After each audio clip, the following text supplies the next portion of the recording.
It's now time for Crime in the DMV, where we bring you the latest headlines from the week. I'm Sierra Fox. We start in Fairfax County, where police arrested a group of teens after they stole a car. The intense encounter all captured on dash camera video and helicopter footage. Fox 5's Tisha Lewis has this report from Herdon.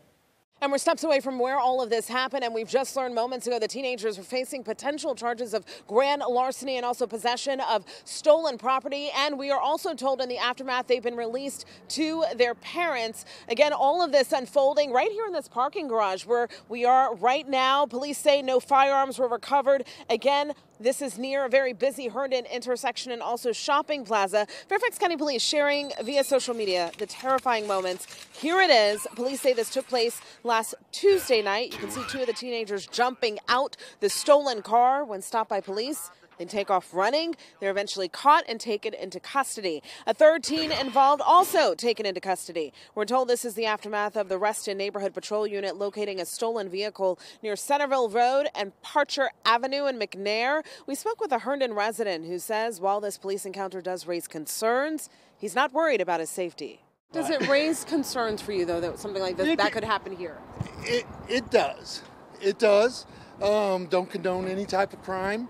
Would like to, but I mean, one incidence out of all, if you look at it based on DCs, and one incident that you're reporting here, you know that doesn't mean there's a major problem as of yet. Not condoning anybody to go out and commit a crime. Fairfax County Police say Fairfax 1 and K-9 assisted in getting two of the teenage suspects into custody. The third teen was apprehended by officers nearby. Police acknowledging it's kind of hard to hide from a helicopter, but apparently these teenage suspects tried to do just that. They posted all of this on X. The post is going viral. Now to the district, where undercover patrols are cracking down on retail theft crime. Police are taking a proactive approach to a problem plaguing D.C. Fox 5's Homa Bash explains the efforts from Northwest. It really impacts businesses and the entire community, and residents we spoke with say they agree something has to be done. Well, I think it's sad that we have to do something like that, but you know, they're trying to protect their investment, which I understand. I just wish we could all have respect for one another and the hard work that the employees are trying to do in there. We have all walked into these CVS stores and Target stores lately and seen more and more essential items locked up, right? Deodorant, detergent, makeup, hygiene products. Now, D.C. police say they're trying to do something about that rise in retail thefts by going undercover and catching criminals in the act. And in the last few months, they've made dozens of arrests with this initiative, many of them repeat offenders. These are photos of some of the things that were stolen: snacks, toothbrushes, shampoos, sunglasses. A lot of these stolen items are then resold on street corners. Colin Hall is the 1st District Commander for D.C. Police. He tells me he hopes this crackdown sends a strong message.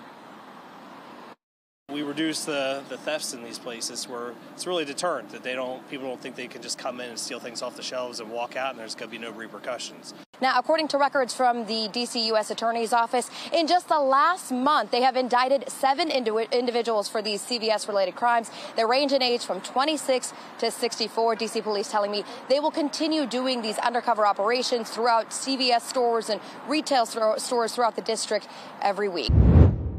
Staying in D.C., investigators looking into a dog attack in Northeast, and an officer is accused of opening fire, killing the dog. Fox 5's Shamari Stone has the details.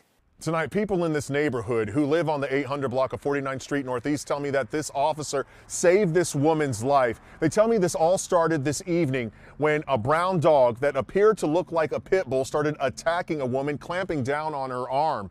Now, a Rottweiler sees what's happening, they say, and then tries to defend the woman, trying to jump on the brown dog. Well, the woman screams for help.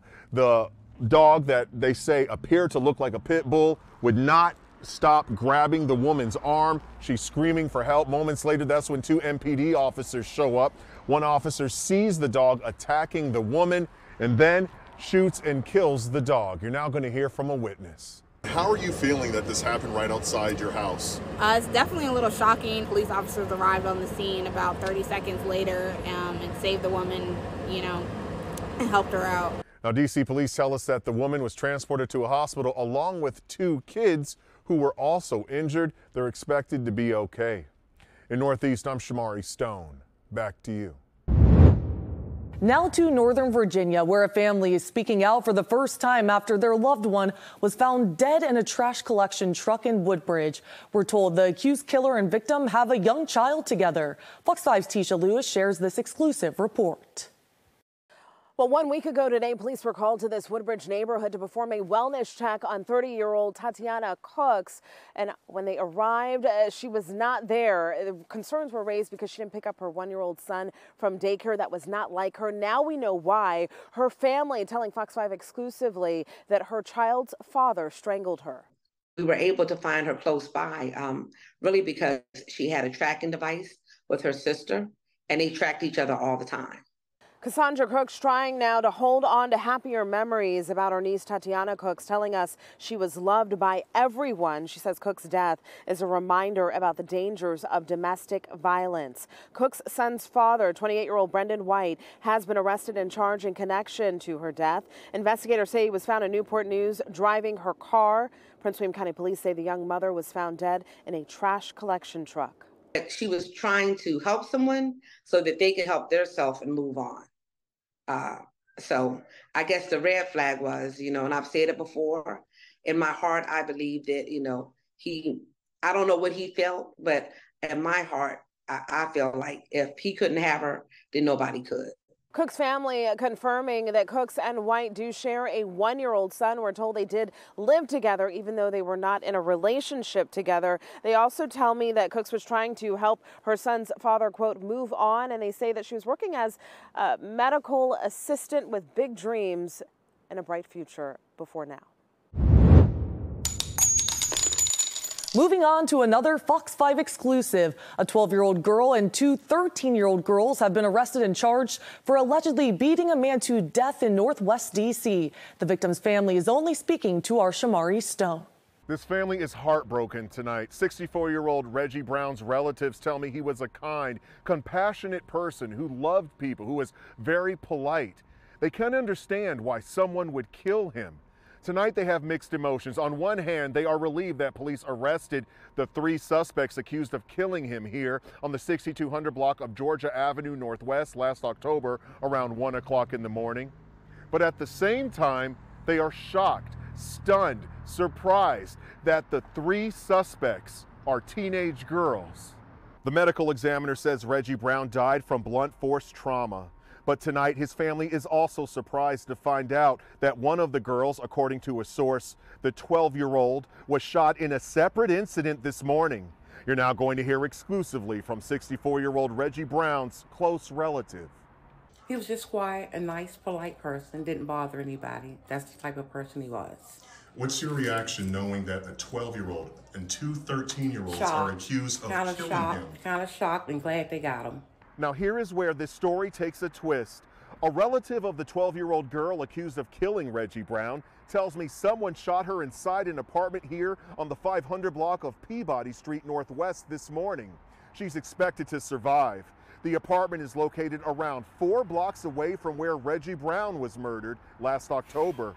You're now going to hear exclusively from the 12-year-old murder suspect's relative. How are you feeling right now? She was shot this morning. Devastated, but she gonna come through. It's just a lot going on right now. You look really upset. I most definitely am, because this happened around 3 in the morning. I ain't even get no sleep. I hope that he gets some sleep. Now, detectives say that the suspect who shot the 12-year-old girl this morning was wearing all black and a mask. Call DC Police if you have any information. Meanwhile, the relative of the 12-year-old who was shot and her 13-year-old alleged accomplices are charged with second-degree murder. Police have not confirmed if this is the same 12-year-old accused of killing Reggie Brown out here on the 6200 block of Georgia Avenue Northwest last October. We will not identify the 3 teenagers involved in this case because they are charged as juveniles and not adults. In Northwest, I'm Shamari Stone. Back to you. Well, that does it for this week's Crime in the DMV. Make sure you tune in next week to stay ahead with Fox 5 here on Fox Local as we continue to bring you the latest updates.